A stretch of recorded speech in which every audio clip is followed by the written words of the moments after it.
Welcome back to second part of this drama. सब वहाँ से जा चुके थे। ध्यान और जी कमरे में अकेले थे।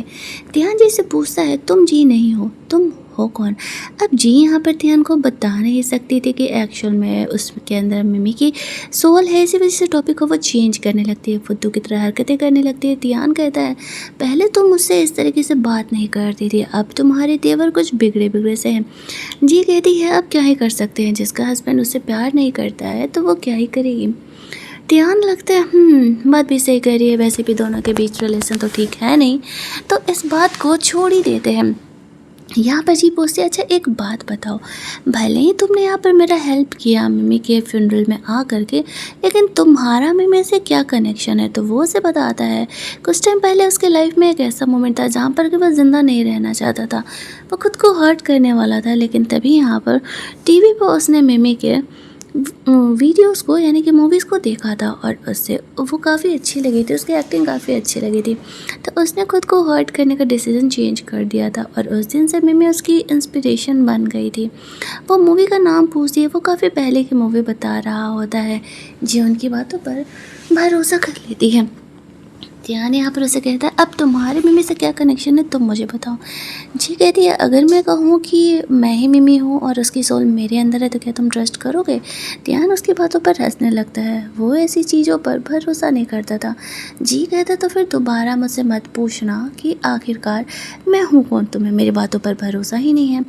अब यहाँ पर ध्यान जी के सामने ही ड्रेस चेंज करने लगता है। आज रात तो उसे ध्यान के घर पर ही रहना था। अब यहाँ पर जी ये सोच रही होती है कि ये लड़का करने क्या वाला है। ध्यान सिर्फ उसे छेड़ने के लिए ऐसा कर रहा होता है। बेड के कॉर्नर में जी डर के मारे खिसकने लगी थी। ध्यान उसके करीब आ रहा होता है और वह यहाँ पर साइड से टॉवल लेकर के कहता है, मैं हर रात इसी टाइम पर फ्रेशन अप होता हूँ, अगर तुम्हें ये ड्रामा देखना है तो तुम यहीं बैठे रह सकती हो। लेकिन जी कहती है, नहीं नहीं नहीं, मैं हॉल में जा रही हूँ, मैं वहीं ठीक हूँ। फिर ध्यान फ्रेशन अप होने के लिए चले जाता है। अब यहाँ पर जी को उसकी मैनेजर का कॉल आता है कि देखो यहाँ पर वो लाइव टेलीकास्ट कर रहा है। अब जी जब वो लाइव टेलीकास्ट देखती है तो वहाँ पर वो और एनी दोनों मिल कर के फुल ऑन ड्रामाबाजी कर रहे होते हैं। वो मिमी के डेथ का नौटंकी दिखा रहा था, मैं उससे बहुत प्यार करता था, वो मुझे अनएक्सपेक्टेडली छोड़ कर के चली गई और सब यहाँ पर काफ़ी ज़्यादा उसे सपोर्ट कर रहे थे, मानो कि वो बंदा कितना रियल हो और वो अपनी एक्स वाइफ से कितना प्यार करता हो। उसका प्लान तो पूरी तरीके से सक्सेसफुली जा रहा था, वो अपना अच्छा इमेज यहाँ पर बनाने का कोशिश कर रहा होता है और सारे यहाँ पर कमेंट में उसे सपोर्ट भी कर रहे थे।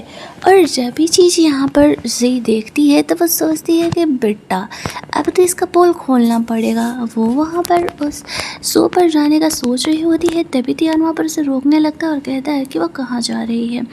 जी कहती है, तुमको काहे मिर्चा लग रहा है, हम दोनों के बीच ऐसे तो कुछ है नहीं, हम तुम्हारे लाइफ में आते नहीं हैं, तो तुम भी अपने काम से काम रखो। फिर जी रेडी होकर के शो पर चली जाती है, लेकिन ये लड़की उसे अंदर नहीं जाने देती। तो जी यहाँ पर उसके थॉट्स पढ़ती है और वह जान जाती है कि वो यहाँ पर रिलेशन के चक्कर में आई हुई है, कोई टैलेंट से यहाँ पर जॉब नहीं ली है।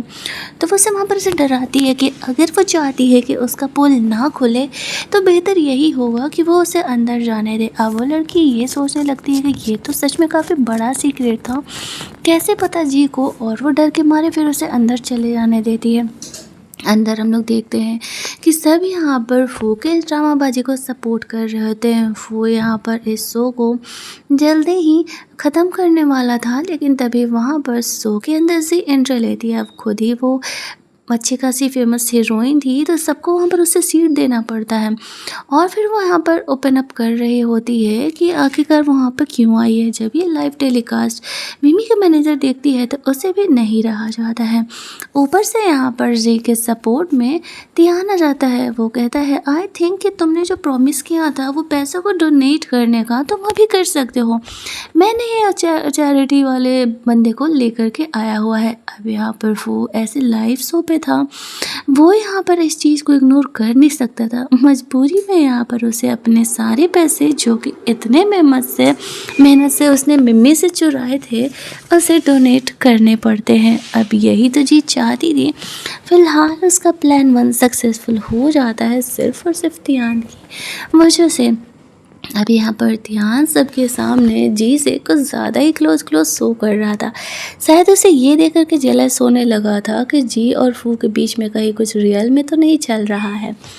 और जी ये सोच रही थी कि ध्यान इतना वियर्ड बिहेवियर लाइफ सुपर क्यों कर रहा है। उन दोनों का ये सीक्रेट मैरिज है, बाहर किसी को नहीं पता है कि उन दोनों के एक्चुअल में यहाँ पर मैरिज वाला रिलेशन है। और वो यहाँ पर तो पोल खोलने का ही कोशिश कर रहा है। वो ध्यान को दूर रहने के लिए कहती है, लेकिन ध्यान कहता है उसका तो चांस ही नहीं है। यहाँ पर फू का शकल देखने लगता है, उसके तो सारे पैसे ही ख़त्म हो जाते हैं अचानक से। फिर ध्यान यहाँ पर जी को अपने साथ घर लेकर के चले जाता है। वो हालांकि यहाँ पे फू से कुछ बात करना चाहती थी, लेकिन वो उसे छोड़ता नहीं है। वो कहता है चलो साथ में कर, लेकिन जी कहती है कि नहीं, उसे मिमी के अपार्टमेंट में जाना है। उसकी कुछ चीज़ें हैं वहाँ पर जहाँ पर कि वो लेना चाहती है। तुम घर जाओ, वो अपना काम करके आ जाएगी। वो कहता है नहीं, ग्रैंडफादर कल आने वाले हैं और तुम्हें उसके साथ रहना होगा। जी कहती है वही तो मैं कह रही हूँ, तुम चलो, मैं अपना काम ख़त्म करके आ जाऊँगी। लेकिन ध्यान यहाँ पर जी को अकेले नहीं छोड़ने वाला था। वो उसे कहता है कि चलो मैं तुम्हें मिमी के अपार्टमेंट में लेकर के जाता हूँ, सिर्फ आधे घंटे है तुम्हारे पास। अगर आधे घंटे में तुम नीचे नहीं आए तो फिर मैं ऊपर आ जाऊँगा और फिर मैं तुम्हारा अच्छा खासा क्लास लगाने वाला हूँ। अब इस चीज़ को जी प्यार समझे या उसका ऑब्सेशन वो तो पता नहीं है।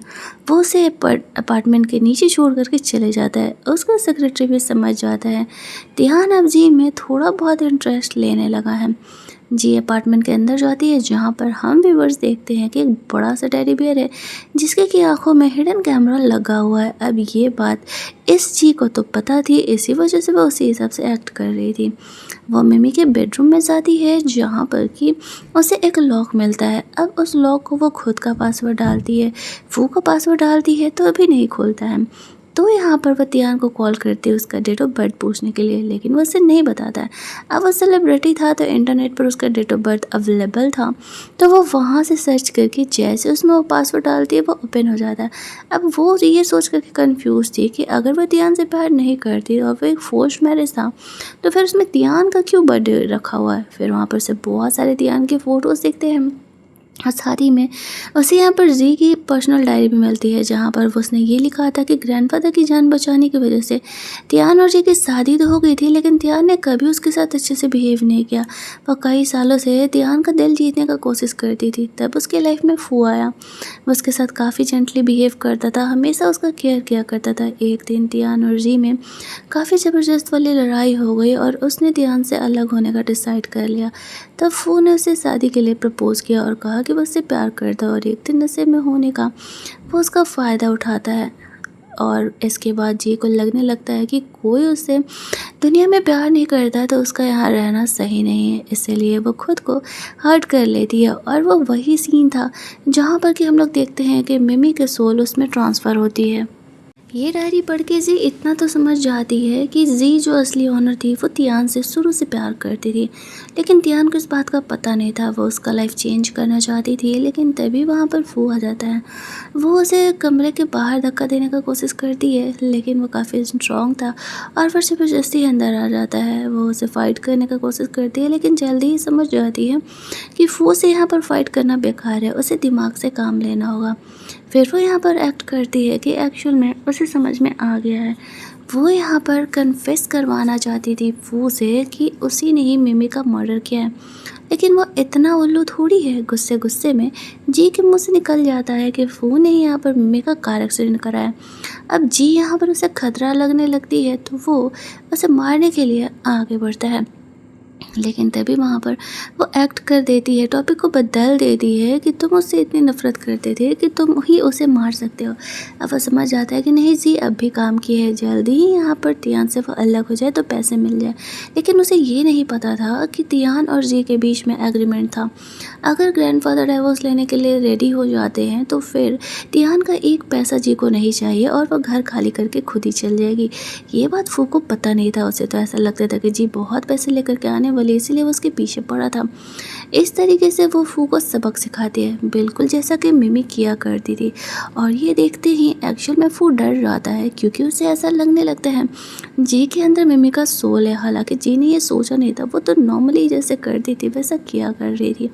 अब यहाँ पर वह सिचुएशन का फ़ायदा उठाती है और यहाँ पर फू को बहुत ज़्यादा ही डराती है।